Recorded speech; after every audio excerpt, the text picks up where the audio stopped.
I am delighted to welcome you to the fourth Anita Kaul Memorial Lecture.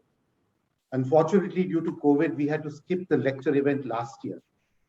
This evening's lecture in the webinar format, of course, has the advantage of getting participants from outside NCR to join, and we therefore specially welcome the large numbers from outside who have logged in. As some of you would know, the first three lectures were on the theme of education reforms, an area that Anita was very passionate about. In today's context, however, when Indian democracy faces one of its gravest threats, we shift our attention to the challenges to the democracy and the role of the media. We promised you a very exciting evening, as we are sure Pamela Philipose will deliver a powerful and candid talk in assessing the state of Indian democracy and the media. Several of you gathered here had known Anita very well. Out of a 35-year career in the government as an IAS officer, Anita had worked close to 30 years in the social and development sectors. Her experience in these sectors enabled her to develop a holistic understanding of the multiple deprivations that marginalized sections, especially women and children, face in society. But though a committed career civil servant, Anita approached issues more as an ardent social activist rather than a typical bureaucrat. She is best known for her contributions to school education, especially in the National Literacy Mission, curricular reforms, and the reforms introduced in Sarva Shiksha Abhiyan and the District Primary Education Project. But outside school education, perhaps one assignment that she was most excited about was serving as the Director General of the State Institute of Rural Development, where she was instrumental in empowering thousands of elected women panchayat members. It is therefore most fitting that the theme of this evening's lecture is the quest for a vibrant and free democracy. We are honored that Pamela Philipose, one of India's senior-most journalists, is with us to deliver today's lecture. Pamela Philipose is presently the Ombudsperson of the Wire. She has served as Editor-in-Chief of Women's Feature Service, an organization mandated to highlight gender concerns in the mainstream media. Earlier, she was the Senior Associate Editor at the Indian Express, a recipient of prestigious awards for her journalism. She has served as advisor to the Media Task Force of the Government of India's high-level Status of Women Committee report. In 2014, she was awarded a senior fellowship by ICSSR, and more recently, in 2019, she authored the book Media Shifting Terrain, 5 years that transformed the way India communicates. You will therefore agree that we could not have chosen a better person to deliver the lecture on the challenges that confront India's democracy and the media today. We are also privileged that Dr. Harish Khare, one of India's leading political analysts and a senior journalist, will chair today's lecture. Dr. Khare has more than 3 decades of experience with various English newspapers, and his last full-time assignment was as Editor-in-Chief of The Tribune, though he has previously worked for The Hindu, The Times of India, and The Hindustan Times. Currently, as many of you know, he writes regularly for The Wire. Between 2012, Dr. Khare worked as Press Secretary to the Prime Minister. Some of you may not know, Harish Khare is a PhD in political science from Yale and author of the well-known book, How Modi Won It, an analysis of the media coverage of India's 2014 national election. Harish has been a family friend and had known Anita for over 30 years, and we are therefore especially happy that he is chairing today's event. Harsh Mandar, who most of you would know as an ardent activist working for a vibrant people's movement and for strengthening communal amity, was the first to move the idea of the Anita Kaul lecture series. Harsh is here with us today and would be setting the context of today's lecture. I welcome and thank the sponsors of this lecture series, Mobile Creches, the Rainbow Foundation, and the Center for Equity Studies. I especially welcome Devika Singh, founder member, and Amrita Jain, the chairperson of Mobile Creches, and extend my gratitude to Sumitra Mishra, executive director, and a team led by Santosh for providing excellent logistic and technical support for the lecture. We begin today's deliberations by getting T.R. Raghunandan to share his memories of Anita. Raghu was Anita's colleague in the IAS and a close friend. Raghu left the IAS after 27 years to to pursue multiple passions: local democracy, anti-corruption, and heritage conservation, and now provides domestic and international consultancies in these areas. Among the positions Raghu held was Joint Secretary in the Ministry of Panchayati Raj in the central government, during which period Anita, as the Director General of the State Institute of Rural Development, worked closely with him. Raghu is an advisor to the Accountability Initiative at the Center for Policy Research. And on the heritage conservation side, Raghu is also a model maker, an industrial heritage archivist, a steam railway documentation enthusiast, and a classic automobile restorer. I now take this opportunity to thank the panelists and you all on behalf of the sponsors, the entire Kaul and Kriplani families, especially on behalf of my son Rohan, Anita's sister Grita Kriplani, and my daughter-in-law Divya Venugopal. I now invite Dr. Khare to take the chair and commence today's lecture event with his opening remarks and request him to conduct today's deliberations. Over to you, Dr. Khare. Good evening. My name is Harish Khare, and as Sanjay mentioned, an old family friend of the Kaul family. My wife, Renana Jhabala, and the Kaul twins have been the oldest of friends as far as I remember. It's an honor, Sanjay, that you have asked me. I see Anita Kaul, she was not a babu in the conventional sense of the word. She was a public servant, and she belonged to that select order that makes a lifelong commitment to serve and pursue the common good, to push for public welfare, and to try to protect the weak and the vulnerable against the powerful and the entrenched. It is this commitment, I believe, that this lecture series seeks to honor, as well as nudge all of us, however so slightly, to instigate a certain nobility of purpose in all of us in our role as a citizen of the Republic.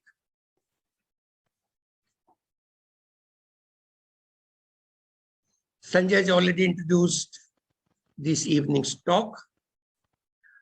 Everybody has a view about Indian democracy, and everybody has an even stronger view about the Indian media. We look forward to a fascinating exposition from a very sharp and very thoughtful practitioner of the craft, Pamela.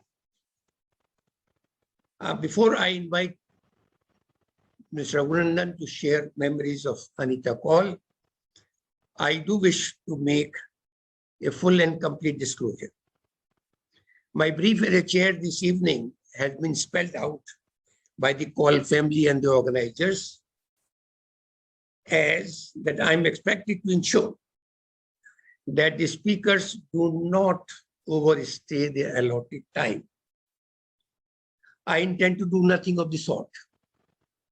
We already live in an over-regulated society as it is.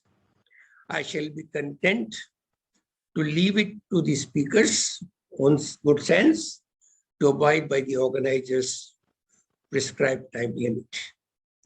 Mr. Raghunandan, you have 7 minutes. Over to you. Thank you, Dr. Khare. Sanjay told me that I must stick to the time limit. So what I did was I wrote out what I had to say, though it's much better to stare the mobile in the face and speak from my heart. I met Anita Kaul in 1980. I was just 20 years old then and a student in Delhi. Actually, my sister had a couple of friends in Anita and Sanjay's IAS batch, and when she went to meet them, I tagged along. Now, why I remember the chance meeting when I saw Anita across a table, and I don't think I was introduced to her, is because Anita looked a lot like my girlfriend. I said, okay, and I registered that thought. And I'm sorry, this is not a joke. Years later, when my wife Aditi, I did marry my girlfriend, and she joined the government as well. Years later, when my wife Aditi would go to the Vidhan Sauda in Bangalore, people would smile at her at the corridor and ask her, Sanjay Kaul avara hegidare? How is Sanjay Kaul your husband? So it was not just me who thought that Anita looked like my girlfriend. A lot of people thought the same way. I did not work with Anita till quite late in my career. She was a nice colleague, a friendly person, and I did interact with her officially. But Sanjay had been my boss. I succeeded him to one of his jobs. I knew him better through his work than I knew Anita. She was an earnest, conscientious officer, but that's all that I knew of her. In 2000, I was posted as a Secretary of Rural Development to serve under a difficult minister, but a wonderful man. Mr. M.Y. Gorpade had a reputation of being a difficult person with a foul temper, capable of intimidating people. He would have been the Prince of Sandur, which is a small princely state in Bellary district, but he was a straightforward man, a man of integrity with a mission to strengthen panchayats in Karnataka. And Anita wore her obsession to work in the education sector on her sleeve. In any other tribe other than the IAS, that would have been a plus point in her favor. But the IAS does not look kindly upon passionate people. So denied a chance to continue to work in the education sector, Anita was then looking to leave the government for a while and work with a philanthropic foundation focusing on education. However, at the last minute, she got the impression that she might not be given a free hand. So she retracted her decision to leave from the government. And that annoyed the then chief minister, who then posted her as a director of the Administrative Training Institute, which was a punishment posting. So our first long meeting was on the 13th floor of Barton Center in Bangalore. We gorged on Dhansak at the Parsi restaurant there.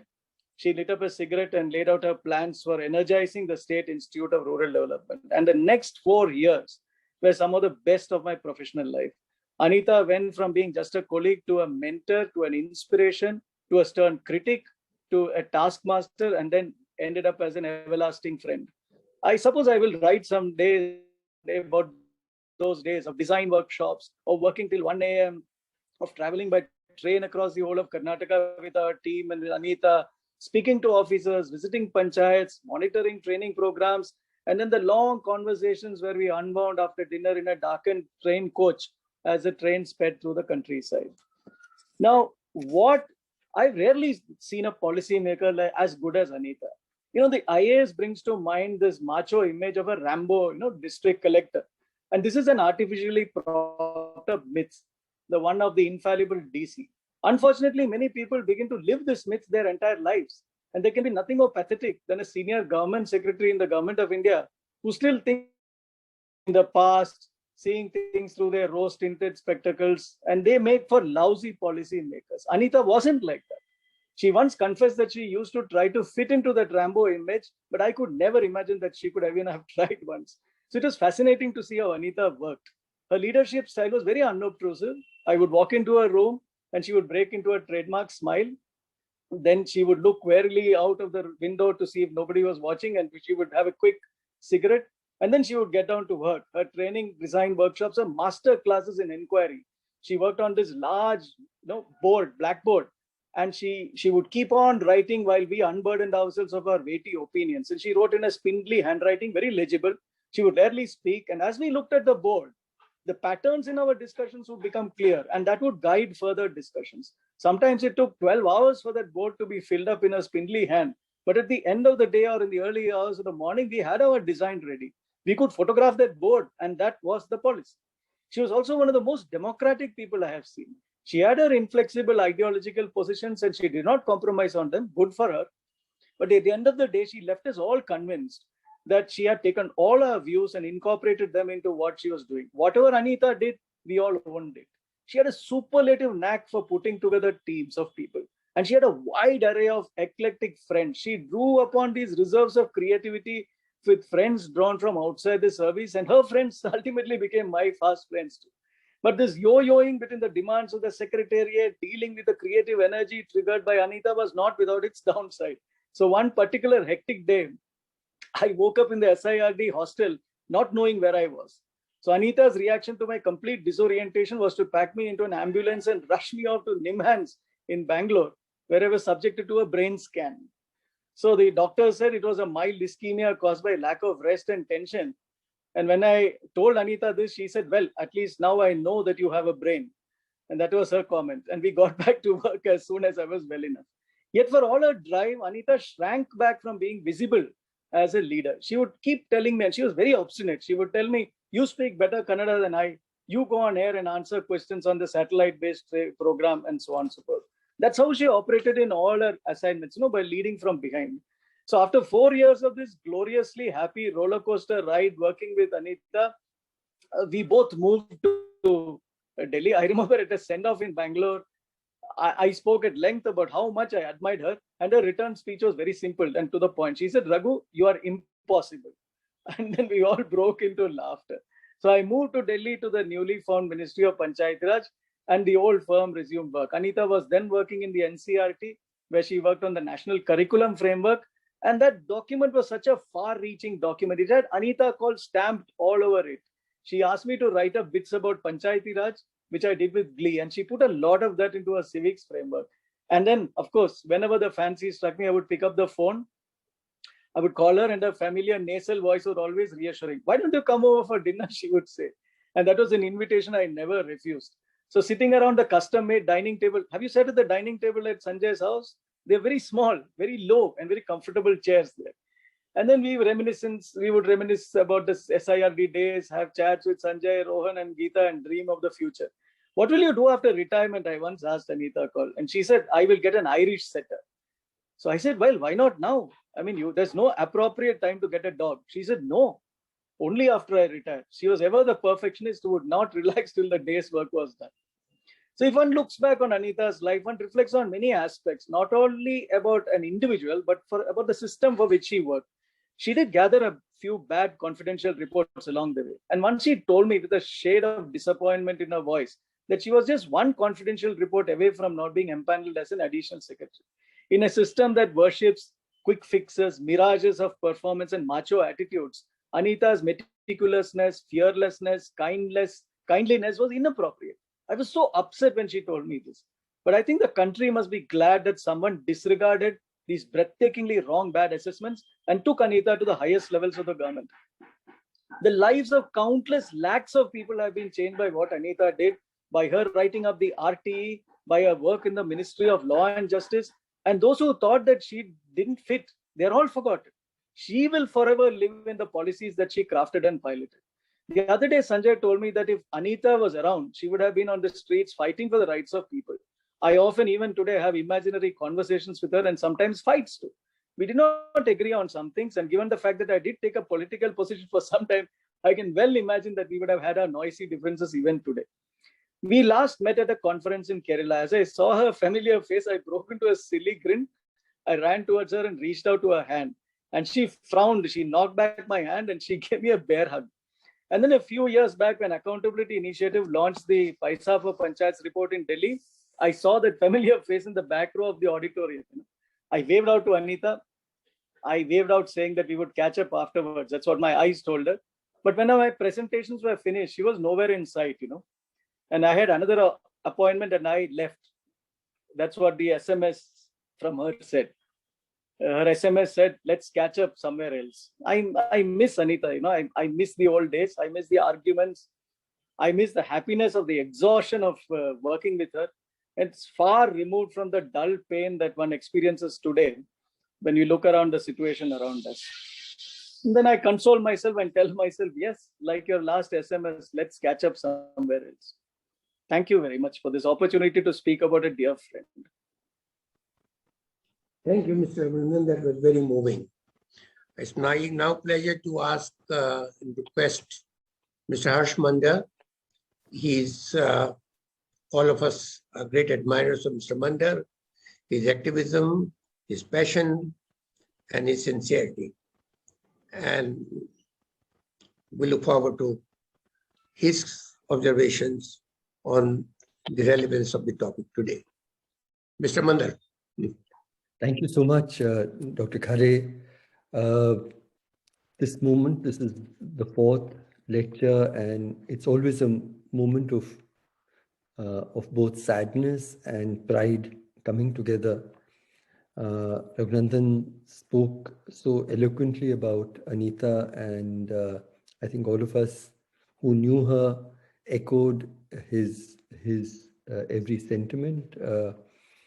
She was an officer of immense moral integrity, which has become very rare.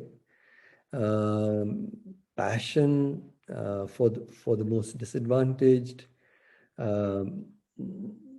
courage of convictions, and resolve to stand by what is right, whatever the cost, and what he called a kindliness.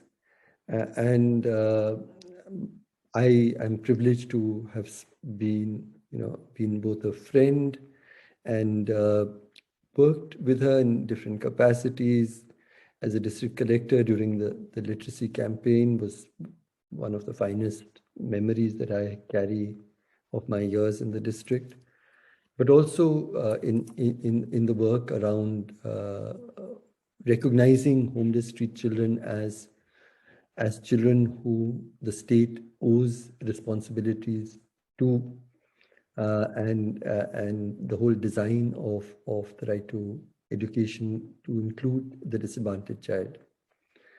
Sanjay said I should use my brief period not to remember Anita, and we're all here because we care and remember her so much. I'm glad to see the numbers who have gathered in this gathering. I just will, as instructed, speak a little bit about the context of today and the subject that we are going to hear both Pamela and Dr. Khare speak about. The Indian Republic, I believe, is in a moment of crisis, of a depth, of a ferocity, and of a range unmatched in the 75 years of the existence of India as an independent modern nation. The only parallels are India's 18-month emergency in the 1970s. There are many similarities, the abridgment of fundamental rights and freedoms, large-scale jailing of the political opposition, the suspension of media freedom, and of judicial independence.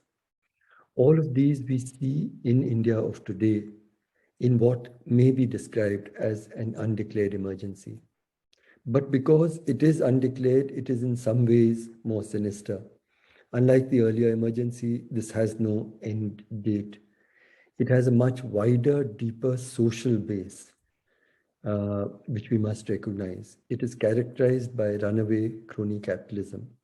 And above all, what makes it terribly worrying is that it is a hate project. I'll just sort of list what I think are the main challenges to democracy today. The greatest is the open war against India's Muslims and Dalits, to reduce them to a life of fear, to be routinely subject to abuse and bigotry from the official leadership, laws which formally gave lesser rights of citizenship based on religious identity. There are many markers. There's runaway hate speech that we hear, and I'm today in Germany trying to understand how they dealt with the Holocaust. And one of the things that is often said is that the Holocaust did not begin with the gas chambers; it began with hate speech and discrimination. And many of the things, the renaming of city roads, which reflect Islamic identity, also happened here.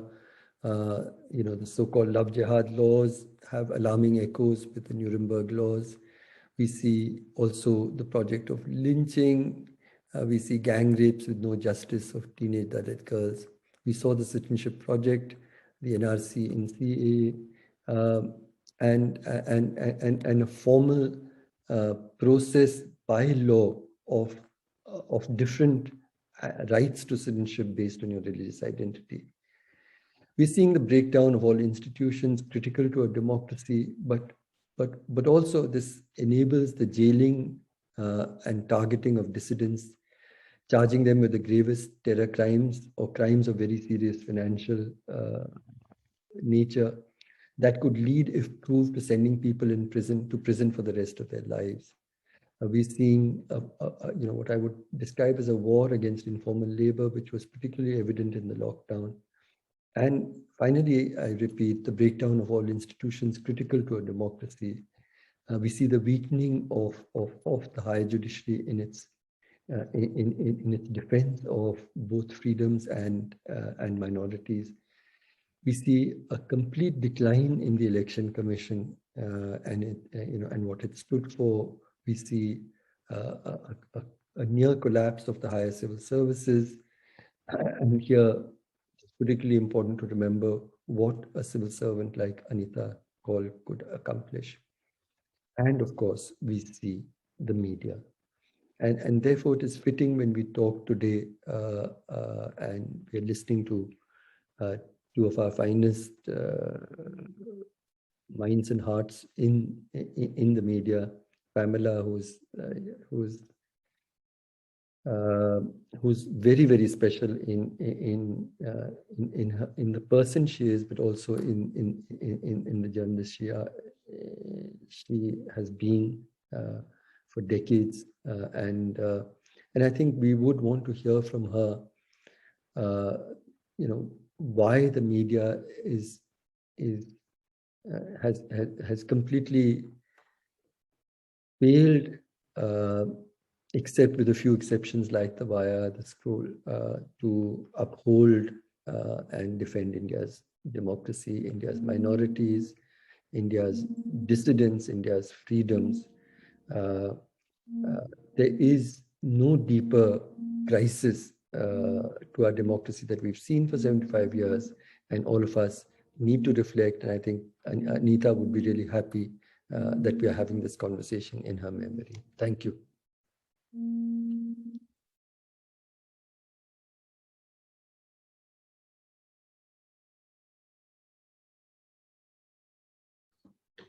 Thank you, Mr. Manda.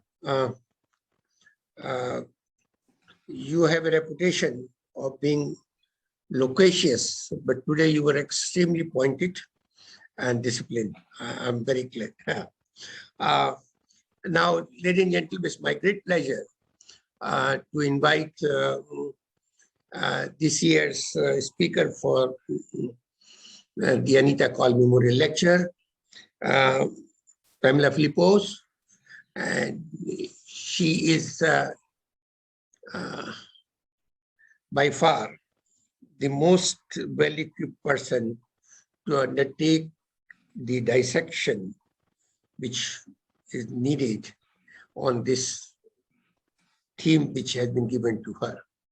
Over to you, Pamela.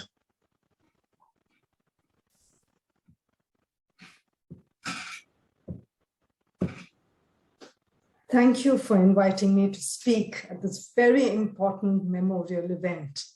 I would like to acknowledge the meticulous planning that went into it through the personal involvement of Sanjay Kaul and Rohan Kaul, as well as Harsh Mandar and Sumitra Mishra, and the three organizations associated with this lecture series: the Mobile Creches, the Center for Equity Studies, and the Rainbow Foundation.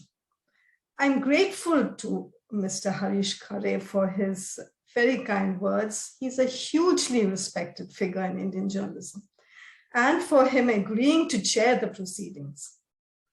Anita Kaul's colleagues, friends, supporters continue to infuse this event with their insights, and Raghunandan has just indicated how much they bring into remembering Anita Kaul. It is my great privilege to deliver a lecture commemorating the life and work of an extraordinary woman administrator.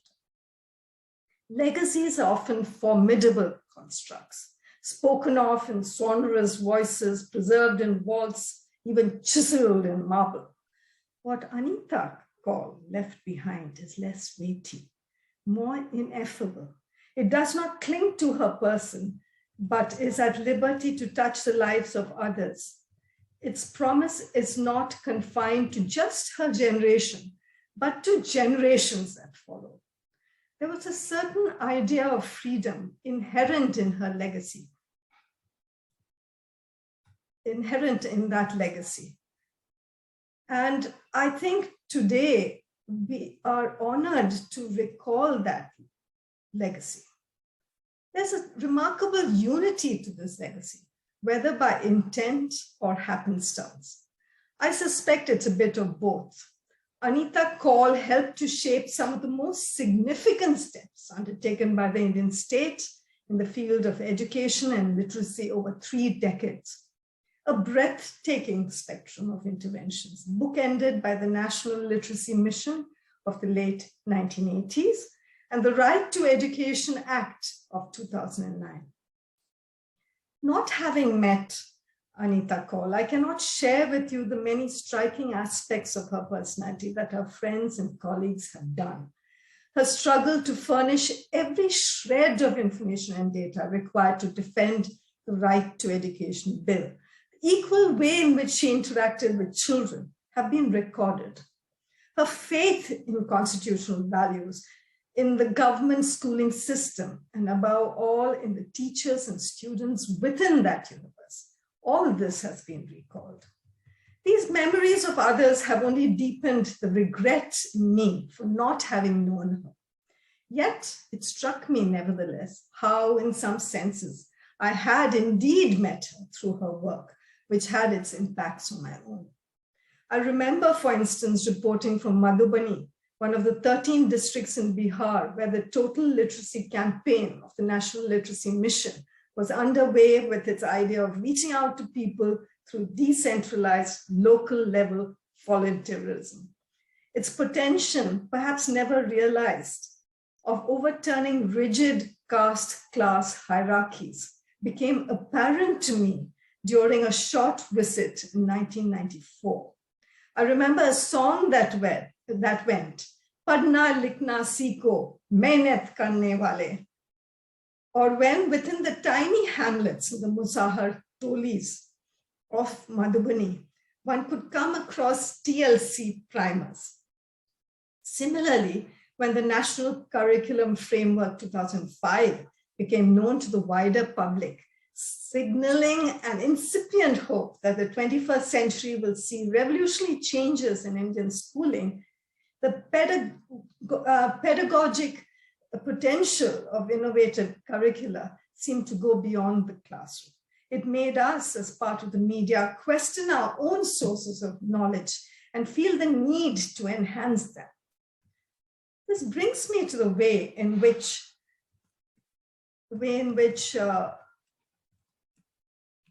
the right to education, Article 21A, overlaps and combines with Article 19A, the right to freedom of expression and its congruent right to information, on which media freedoms are located.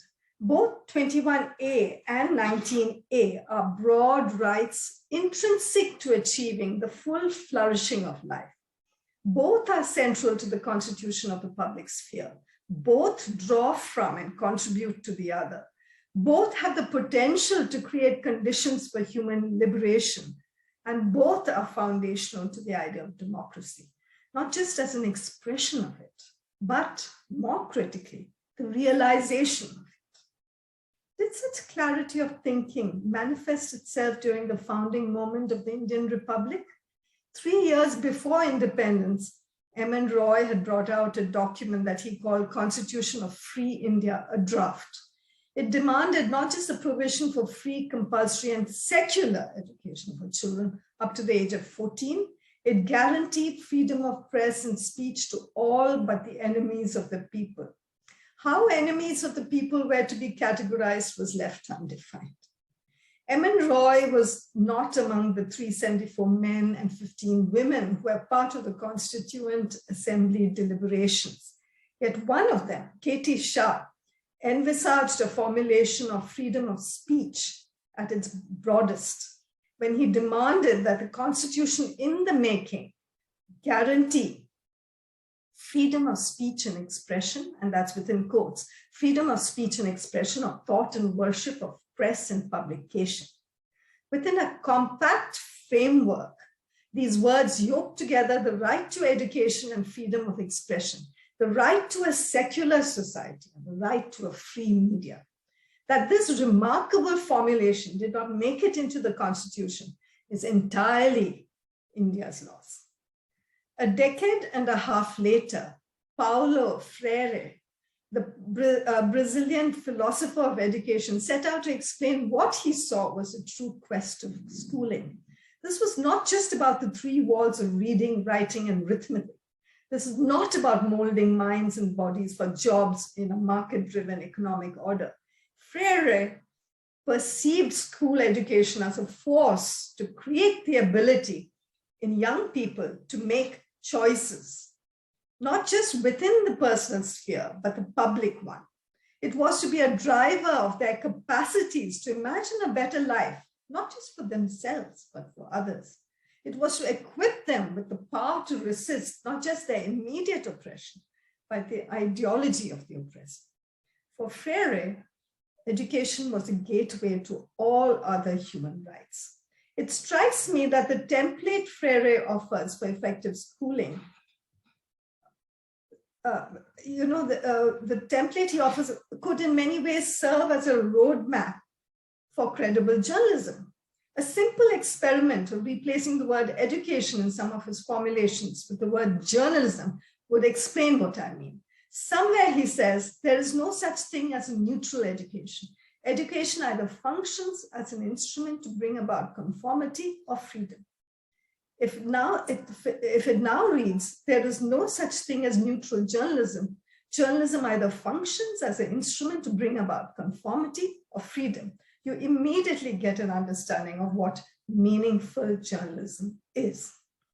Of course, the earth has spun on its axis innumerable times since Paulo Freire was around to expound his theories of social transformation.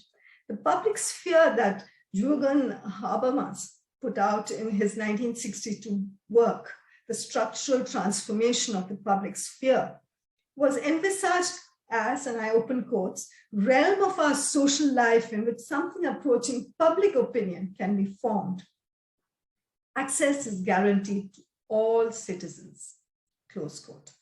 The lack of gender consciousness in his early formulations was called out, and Habermas himself in the years that followed recognized that the public sphere was not a fixed entity and was being simultaneously restructured and dominated by the mass media in incredibly varied ways. Along with education, communications can be said to be a central building block of human sociality, defined as a capacity of human beings to develop social links and live as a community. Australian social scientist Christian Fuchs provided a clear formulation of the links between the various aspects when he observed that information or cognition, communication and cooperation are three nested and integrated modes of sociality. Every medium can be social in one or more of these senses. All media are information technologies. They provide information to human beings. This information enters into the human realm of knowledge, social facts that shape thinking. India, by the second decade of the 21st century, saw communications technologies transform its public sphere. The census of 2011 underlined their importance by noting that while a little less than 47% households in the country had toilets within the premises, 47.2% possessed TV sets, and 63.2% had telephones, mobile phones. Those faithful television sets that were, pushed into little homes came to possess a very significant, part to play in shaping many historical processes in post-liberalization India, from patterns of consumption and assertion of citizenship to defining family politics and sexuality. More important, television became an important avenue through which new modes of exercising power were imagined and practiced. Newspapers were also displaying a surprising resilience when compared to their Western counterparts, with Hindi newspapers establishing a growth rate in 2010 of 9%. In 2012, media watcher Anita Kaul Memorial noted that the aspirational value of newspapers in the Hindi language was exceptional and argued that since they accounted only for 20% of a market where literacy was about 65%, this also meant there was significant headroom for growth. By 2019, India's top-selling newspapers were Dainik Bhaskar and Dainik Jagran, with a combined circulation of 8.1 million. But the real transformations, however, were taking place in mobile telephony and digital media spaces. The mobile phone was fast becoming the vector of change, providing access to global flows of knowledge, as Robin Jeffrey and Asa Thoron put it. After the introduction of 3G services, the number of Indians accessing the internet skyrocketed, and the majority accessed it on their phones, which is very unlike what happened in the West. Social media giants now raise their heads. By 2010, India emerged as a site of choice for Facebook's first offices in Asia. Today, Facebook's grip on Indian society and politics is unshakable, with 410 Indian users, 10 million Indian users. Subsidiaries, WhatsApp and Instagram notch up an additional 550 million and 210 million respectively. Twitter made a modest appearance on the firmament during the Mumbai attacks of 2008. Its current user base, around 22.10 million, is modest when compared to Facebook's, but its capacity for ambient journalism helps it punch above its weight. By the beginning of the second decade of the 21st century, digital media was changing the media ecology far more emphatically than television had in a previous one. It also became increasingly clear that the media ecology was being shaped by the combinations and permutations arising out of the coming together of various media platforms and practices, with information fluidly making its way across multiple media systems. The fact that corporate internet entities stood to gain enormously from such media convergence is a given. US-based professor Robert W. McChesney termed it as the marriage of internet to really existing capitalism, and went on to observe that the internet, the supposed champion of increased consumer power, has today become one of the greatest generators of monopoly in economic history. Right here in our own backyard, we have the example of Reliance Industries' takeover of Network 18 Media in 2014. With that one acquisition, India's biggest business house also became the country's largest media entity.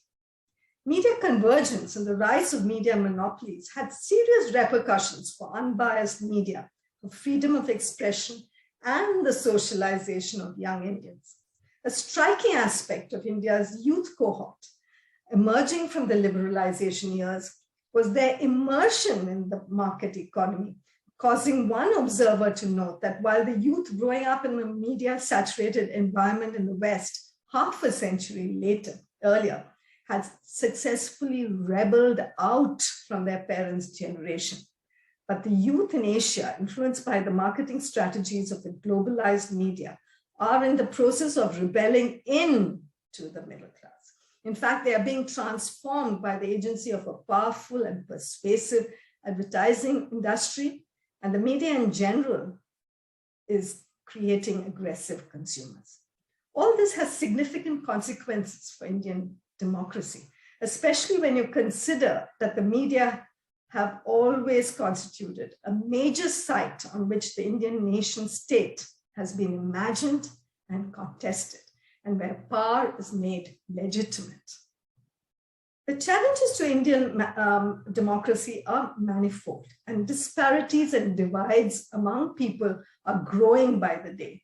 But here I will confine myself to two important and interconnected narratives furthered within the expanded public sphere, which I've just outlined, and which I consider to be the most significant threat to Indian democracy.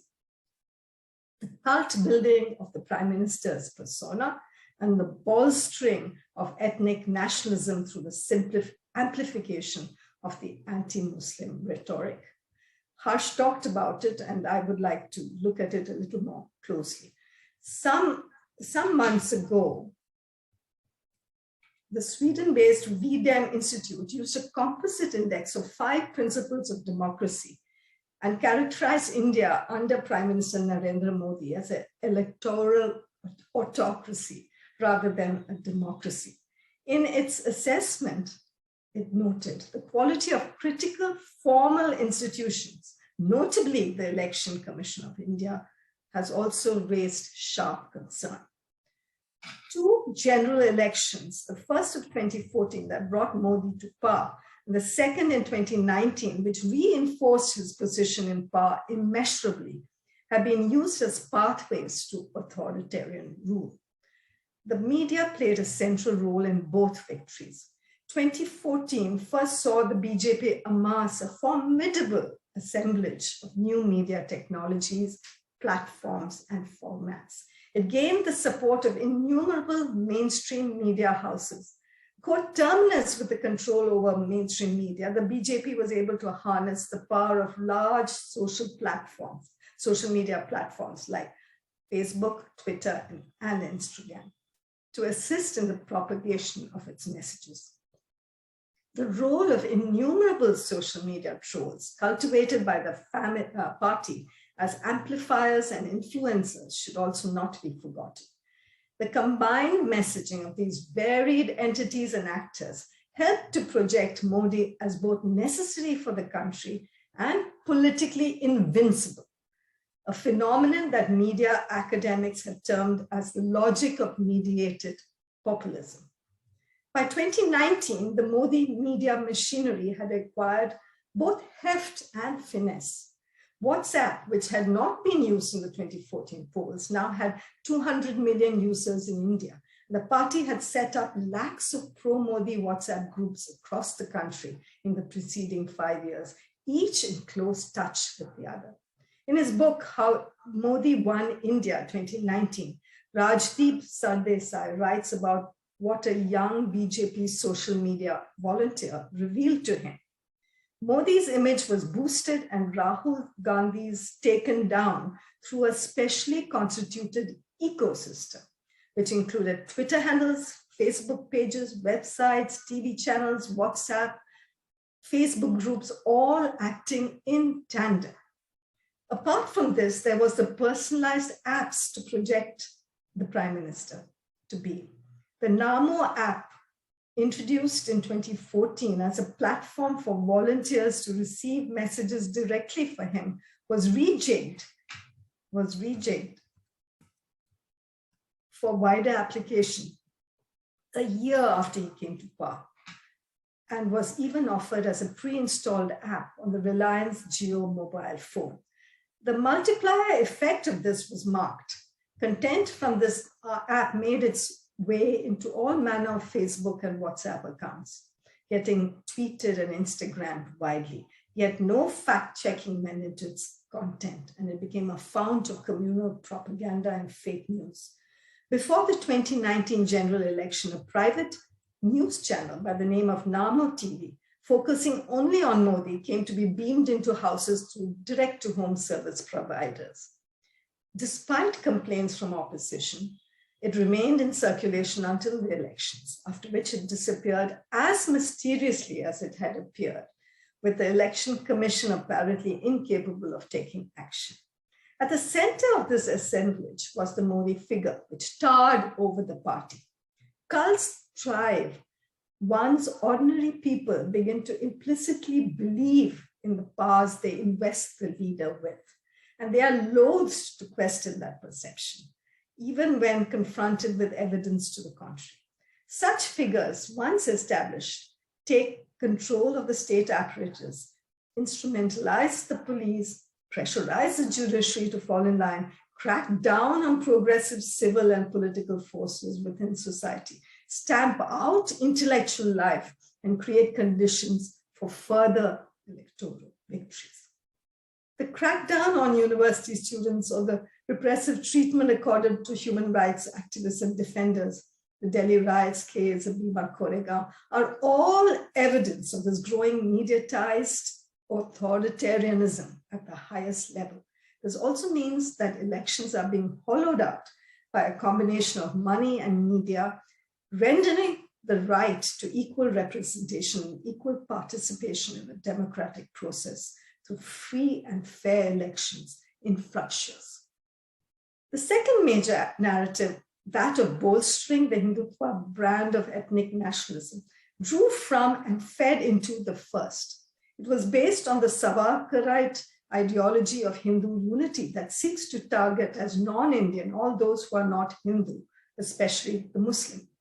This also gained currency through mainstream and social media resources, which systematically built up the imaginary of India as a solely Hindu nation defined against the Muslim other. Hate speech targeting Muslims came to be inevitably intertwined with hate acts. And there are lots of instances of this, but to illustrate quickly, perhaps the cow vigilantism in coastal Karnataka, which began almost immediately after the BJP came to power in 2014, is something to be noted. The years that followed saw a sharp escalation in their number, scale, and intensity. Campaigns against Muslims launched by the Sangh Parivar, such as conversion bids, Garb Vapasi, or attempts to prevent Hindu women from marrying Muslim men, Love Jihad, were conducted in the full knowledge that it would face no opposition from the government and would find large media audiences. The enactment of the Uttar Pradesh prohibition of unlawful religious conversion, known colloquially as a Love Jihad law, by the state of UP in early December 2020 is a case in point. Each of these campaigns were publicized and amplified by the media, which included not just right-wing publications like the Organized and Op India, but mainstream news television channels. Playing a vital role in this content generation was the BJP's information technology cell set up in 2007. It has been defined by television anchor Ravish Kumar as a fully realized human resource which works extensively from the metropolises to far-flung areas of India and ensures that many news channels are rendered extensions of it. So on coming back to power in May 2019, the Modi government moved swiftly to further its Hindutva agenda through decisive initiatives. The criminalization of triple talaq in late July was followed by the reading down of Article 370 that removed the special status to India's only Muslim majority state, J&K, in early August. In November, the land on which the demolished Babri Masjid had once stood was handed over to the Hindu party, although the Supreme Court, through a Supreme Court verdict. Before the year was out, Parliament had also passed into law the Citizenship Amendment Act, which specifically undermined the right of Muslims to equal citizenship. What was striking about this communally fraught period was the manner in which the mainstream media largely supported, even applauded these developments, despite their openly anti-Muslim intent. The stratagem of putting out deliberately fabricated media content in a format designed to lend it credibility was used time and again to shape public conversations. Take the attempt to tarnish the image of the women of Shaheen Bagh, for instance. A video was circulated in early 2020 when the anti-CAA agitation was at its height, which showed them accepting money for their protest. The video first appeared in the Twitter feed of Amit Malviya, the head of the BJP's IT cell, with no discernible source. But it quickly came to figure in the chat shows of prominent TV channels. Only later was it revealed as a fake. The anti-minoritism of the BJP's rank and file found expression in situations that were already fraught due to other circumstances, such as during the COVID-19 pandemic. The systematic targeting of the members of the Tablighi Jamaat is a case in point. They were framed as super spreaders of COVID-19, not just by BJP trolls, but by the government in its official medical bulletins. It needed the wisdom of the Bombay High Court to see through the charade when it observed in an August 2020 verdict that the smell of malice marks this case and that the Jamaatis were made scapegoats by a political government. Has the Modi cult stabilized over these last 7 years? What can be stated with some certainty is that the influential Indian middle and upper classes continue to display a partiality for extreme right-wing leaders and a growing disdain for democratic practices. The Center for the Study of Developing Societies found in 2017 that those who supported democracy had dropped from 70% to 63% between 2005 and 2017. This finding was confirmed by the Pew team in the same year, which showed over half its respondents backing, and I open quotes, a governing system in which a strong leader can make decisions without interference from parliament or the courts, close quote. What we can say then is that the building of the Modi cult is a work in progress, furthered in various ways through Yoga Day scenes. We just saw an example of this in the vaccination campaign. Independence Day speeches, the monthly radio chat show Man Ki Baat. Support for the populist authoritarian figure grows, not just because of what he promises, but because people see themselves in him. A cult figure does not need to address press conferences. Modi has not addressed one in his years of power. He only requires the media, both mainstream and social, to project him in a consistent manner. What is being attempted then is nothing less than the religio-cultural transformation of India under a populist hegemon in a highly mediatized society. In March 2017, after the BJP won India's biggest state of UP, the Prime Minister tweeted, "A new India is emerging, which is being powered by the strength and skills of 125 crore Indians. This India stands for development," close quote. How is the child of this new India, and here where the idea of common citizenship that had thus far been integral to school education is being rapidly overtaken by a culture of ethno-religious privileging, where a development is translating into proliferating social inequalities? How is such a child to be schooled? I would imagine this is a question that would have perturbed Anita. Could the period of the COVID-19 pandemic, which saw classrooms turning virtual, provide us with a glimpse of the future?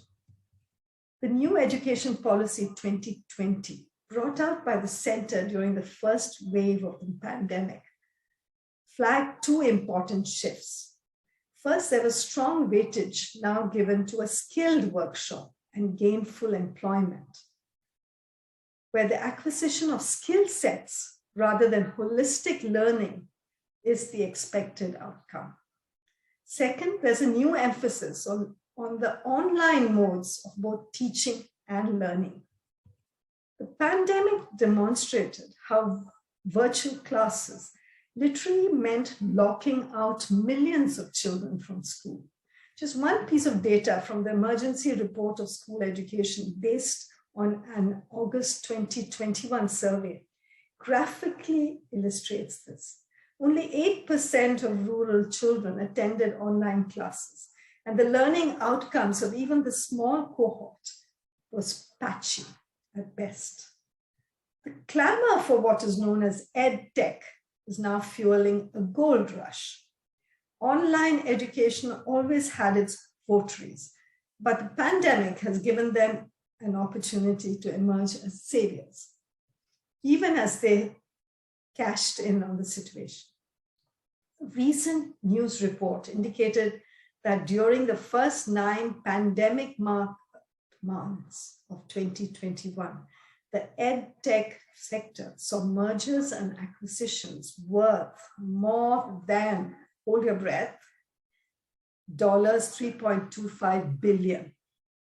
Thrice the consolidated amounts raised in the previous 2 years, with players like Baiju striding the scene.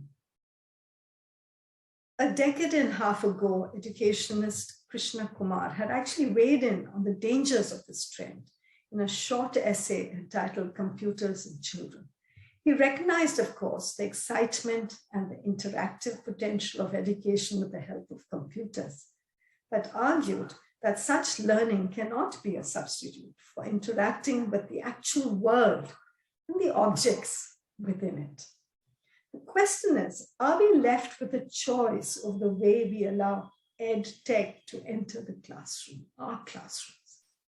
With so much capital riding on it, when government policies now allow for fully online degrees in higher education, when, as Rohan D'Souza of Kyoto University has argued, the customer-consumer student created in the 90s has now morphed into the tech user student, focused on individualized outcomes of the post-COVID phase.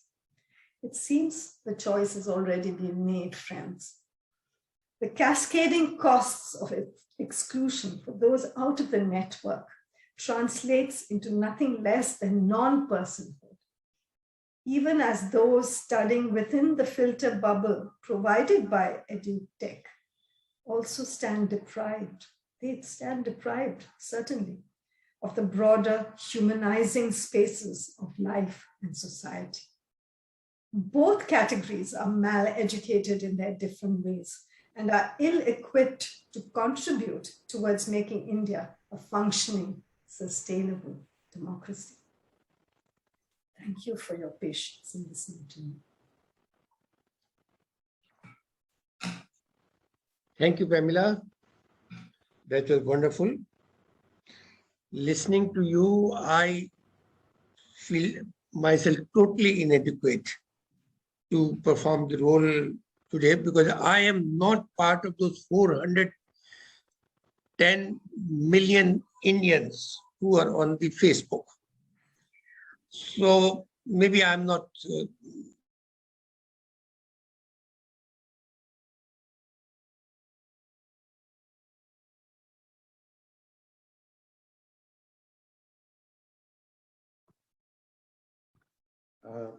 Harish, you have to unmute yourself.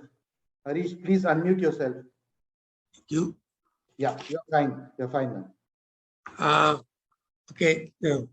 We lost you for about a minute. I was trying to tell Pamela that after listening to her talk, I feel totally inadequate because I'm not part of those 410 million Indians who are Facebook users. I very assiduously, matter of choice, keep away from social media. So my understanding of the Indian politics, Indian society and media is totally uncontaminated in many ways by the great phenomenon of the social media.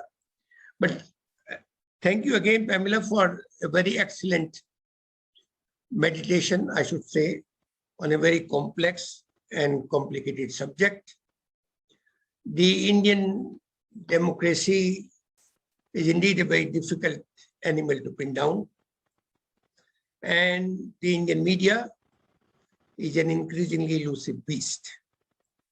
Both are difficult to come to grip with because they defy easy and simple explanation. But you have done a good job, and I particularly wish to commend you for brilliantly reminding all of us that the media in its various forms, and if I can quote you, quote, have always constituted a major site on which the Indian nation state has been imagined and contested, and where power is made legitimate. Very well said. Because it follows that the weaknesses and strength of the media, its aberrations, its absurdities, have come to have a telling effect on the vitality of the Indian democracy. Pamela, you have done equally well to spell out two principal threats to Indian democracy: the rise of the personality cult around Prime Minister Narendra Modi, and you have also educated us on what the phenomena of cults does to our collective common sense. And secondly, the emergence of, as you put it, ethnic nationalism through the amplification of anti-Muslim rhetoric. And then you proceeded to suggest that the Indian media has become a complicit in both these phenomena. I couldn't agree more. You have done a first-rate job of dissecting how the fast-changing technologies have been used in deepening electoral autocracy, that expression used by some Swedish-based research center.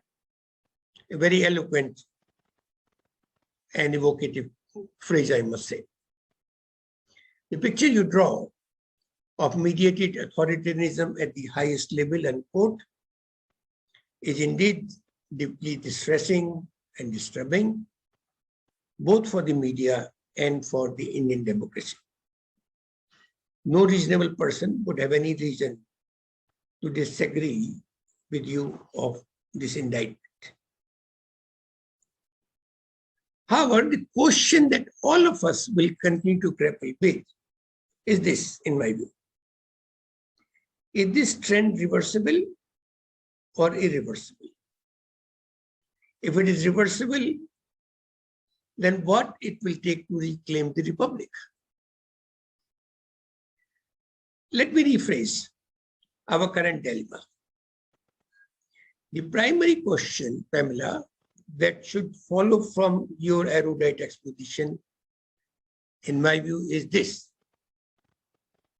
How is that within a space of 7 years,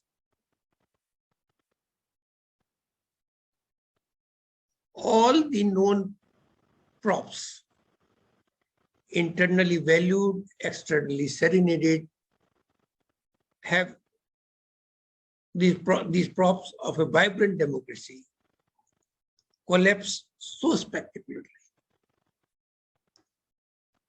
Or how is it that all the vigilant custodians, be they in the judiciary, be they in the media, or in the statutory institutions, like you pointed out, the Election Commission, how have all of them surrendered to an autocrat so meekly and so demonstratively? Till a few years ago, we were patting ourselves on the back for being an argumentative Indian. Today, we're content to be differential Indian. And that too, a man who so ostensibly lacks any redeeming moral authority. So, this is, to my mind, remains still a very much a great enigma. And then where do we go from here? Especially, Pamela, as you have so rightly drawn our attention to the growing trend of what you call the influential Indian middle and upper classes and their partiality for its extreme right-wing leaders and a growing disdain for democratic practices. Only a few days ago, some Niti Aayog CEO felt sufficiently empowered to publicly say that we have too much democracy, we have a messy democracy. Now, as someone who spent 30 years, more than 30 years in the media, why has the Indian media become a complicit in this degrading phenomena? Why has the media not found the institutional resilience, organizational resourcefulness, or individual moral clarity to stand up to what I call the Shah and the Shansha regime? Is it a simple function of new technologies and their enhanced coercive potential that the regime is able to demand and secure submission from the best and the brightest of the Indian journalism? Well, admittedly, from the very beginning of our republic, there has been a healthy tension between authoritarian institutions and practices of a free press. But both sides acknowledge and conceded the ideological validity and intellectual need for an adversarial relationship between the press and the legitimate authority. Is this concept of adversarial relationship in all its implication, is it still a valid and working and workable proposition? Can we, for example, have the confidence that if God and EVMs believe there is a change of regime in New Delhi, then will we return to the pre-Modi days of a vibrant media, vigorously undertaking its task of asking questions, interrupting the demagogues' monologue, and disturbing the ideologues' free run of the place? I'm not so sanguine. It is painful and necessary to recall, in my view, that much before Modi's Sultanate got formalized on the Delhi throne, the media has abandoned the reader in favor of the advertiser. This had deep and debilitating consequences. In my view, the surrender to the advertiser ate away at the core of the media's institutional legitimacy. And the legitimacy drove from the fact that the pretense, the claim that it spoke for the public, that it was a public institution and not an outfit available for renting for any lala or the Sethia with money bag. The newspapers were the first to get corrupted by the advertiser. Then it was the television's turn. There was this unceasing hemorrhage of media's credibility and legitimacy. Well, no one can be sure that as and when the non-BJP, non-Modi political crowd gets on the Delhi Gaddi, it would happily return to the pre-Modi days. We are all painfully aware that, for example, chief ministers, whatever the color of their party, whatever the size of the majority, they are barely tolerant of the media. What we are witnessing in Delhi is really a nationalization of a very disturbing state-level phenomena. So again, I come back to a haunting question. Can the media rediscover its institutional mosaic? And can it do so without ever setting its own house in order? There is hardly a media house in the country that can pass the test of accountability or of good governance in its internal functioning.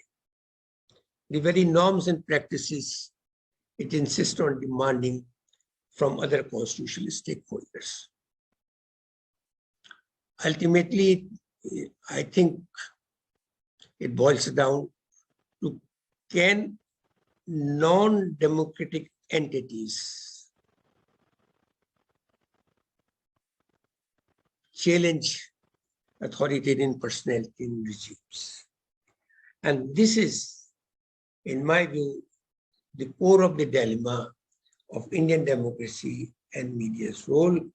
But Pamela, you have done an excellent job of bringing out the absolute helplessness which the citizen of the Republic feel, because it can't seek any answers from the media, and it can't seek, of course, it can't seek any answers from the Shah and the Shansha regime. So again, on behalf of everyone, I wish to compliment you for an extremely thoughtful exposition of this very pertinent and again painful topic. Thank you very much. And I hope you'll be ready to take some questions if there are any questions. So, Dr. Khare, we don't seem to have seen, except for a lot of appreciation for Pamela's speech, specific questions. But I think you, in your talk, have itself raised some questions. So I request Pamela to address some of the issues raised by Dr.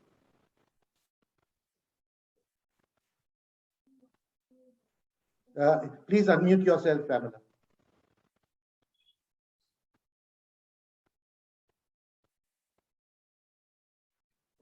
Yeah. Sorry, Sanjay, you're putting me in a very difficult position, because I think the questions that Harish Khare raised are actually without easy answers. Whether the trend is reversible or if it's irreversible, what is the situation? What is our future as a democracy? I think that's a very, very sort of important question to raise and tackle.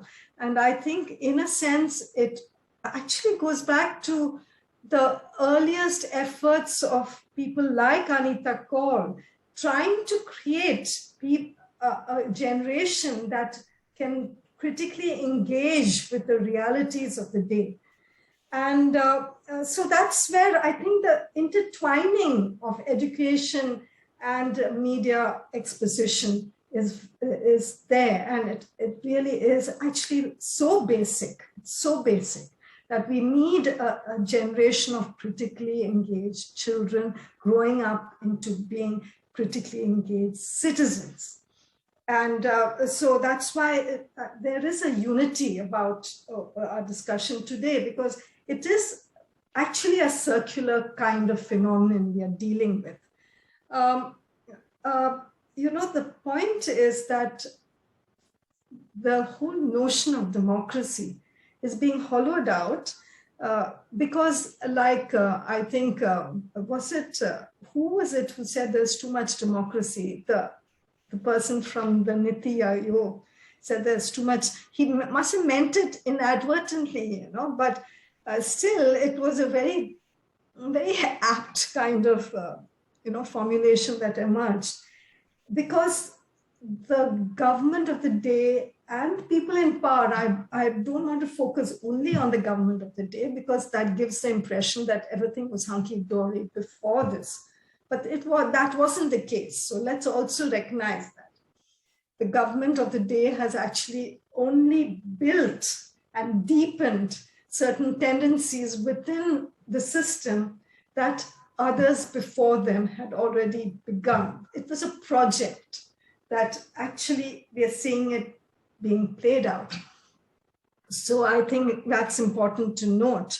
So this thing about too much democracy is actually, it shows how irritated the person in power is with anything that seems to slow down the way power is being expressed. And I think that is the saddest part of this, that, the idea of democracy itself, people's involvement, the people's movements, the idea of a people's movement itself has been denuded.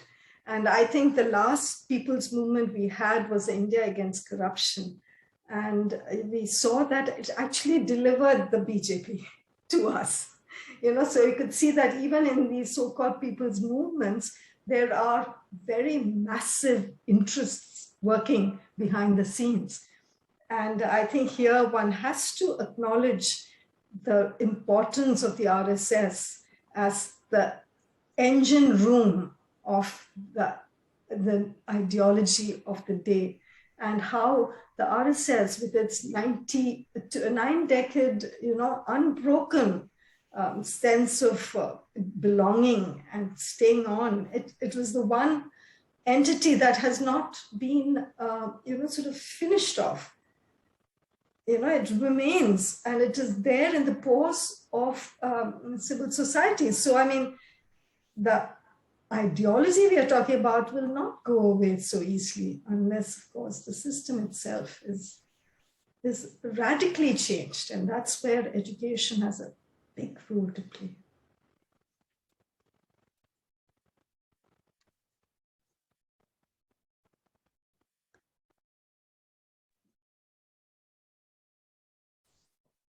Sanjay,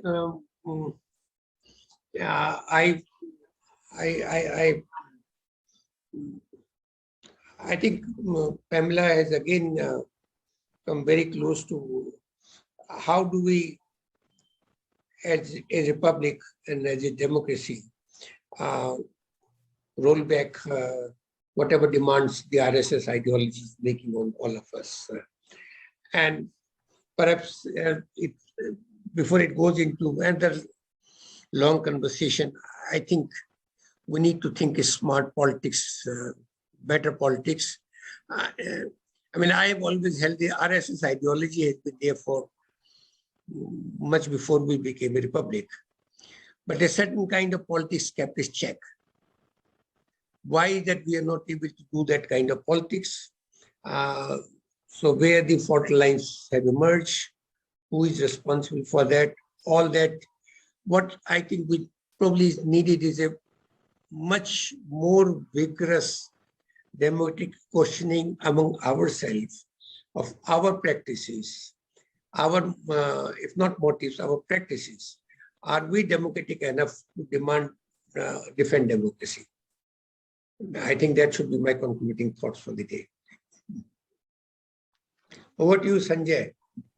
Thank you, Pamela, for a wonderful and insightful lecture. And of course, I think Dr. Khare's issues that he has raised, we'll have to keep for another day. I don't know whether we have time for it. And now do we have responses, adequate responses. There was a question, if you'd like to respond, is that even in the unlikely event that the Modi Sultanate gives way to another regime, will the media have changed its color? Or will the media be so steeped into what it has got into that it will remain like that irrespective of the government in power? A quick response from you, and then maybe Sumitra can do the final honors for the event. I wanted to say this thing about the media house, the houses in this country, in the sense that the denudation of the media as an entity happened over a period of time. But I think the 90s were very crucial with the globalized flows of capital and so on. And the whole nature of who your reader or viewer is shrunk from being that of the citizen to being that of the consumer. So there was a change in the shift. There was a shift that was very, very important to note in the 90s, which got further enhanced. And in fact, it is through the owners of big capital and media that the changes have been actually made more permanent. So it is very difficult for even independent-minded editors, and I think Harish Khare himself would have lots to say on this, to actually remain independent because they are not allowed to be independent by the larger political economy of the day. And that is something that maybe Harish can come in briefly before we close this lecture. I will say only that nobody, this is another day, the demise of the institution of editor in the Indian media is phenomenal. We probably are the only, it's like playing cricket without a captain.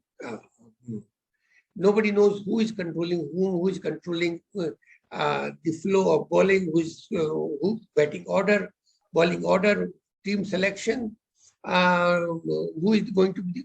So it's, and nobody wants. Nobody, the government, the business people, politicians, owners, nobody wants a strong and independent editor. And I think that is the great tragedy of Indian media today. Thank you.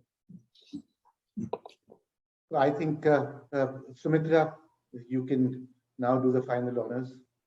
Thank you, Sanjay. And at the end of this very inspiring evening, what else can I add on except to say that where Harsh Mandarji started by reminding us of the hate project world that we are living in, and the inequity and the identity politics that is defining each one of us, but mostly having the largest and the most severe impact on the poorest marginalized citizens of this country.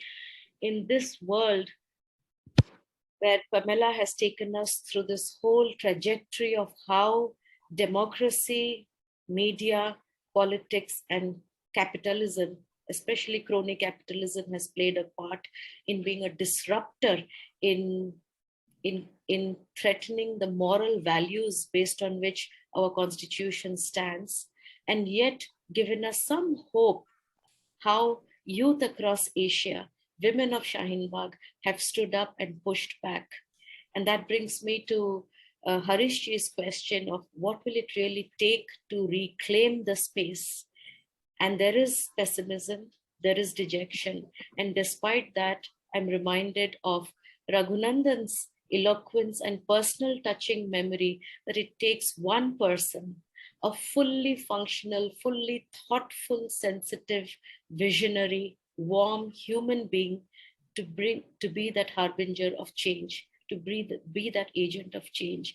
And in today's time, it is Anita's words and her work in education that gives us hope that it has to begin from the beginning.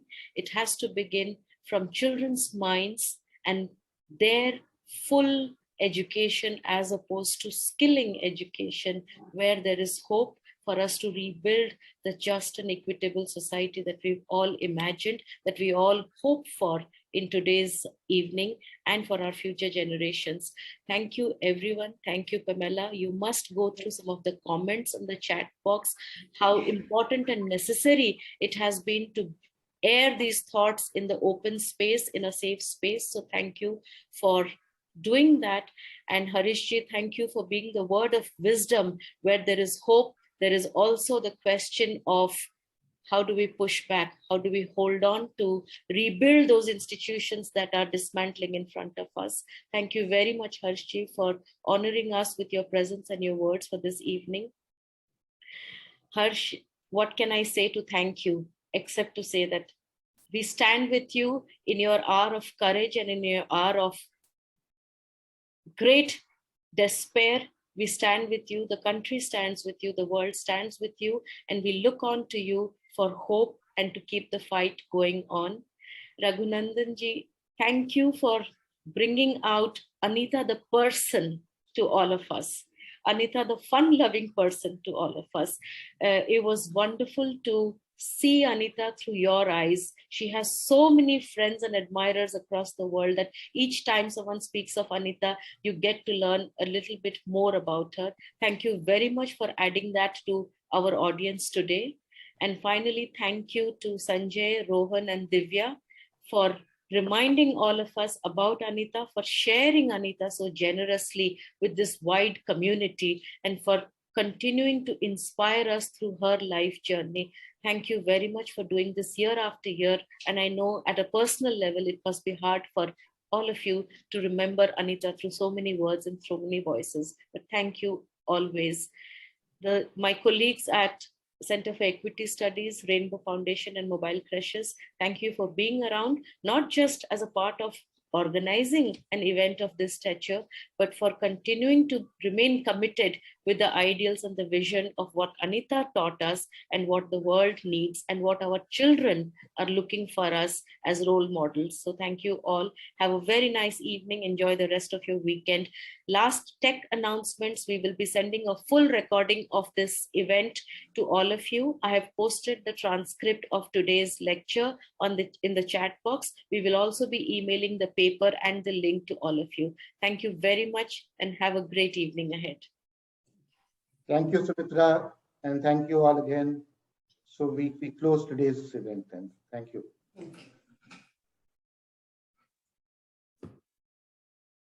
Sumitra, I think we can close off. Yeah, the host will automatically close it.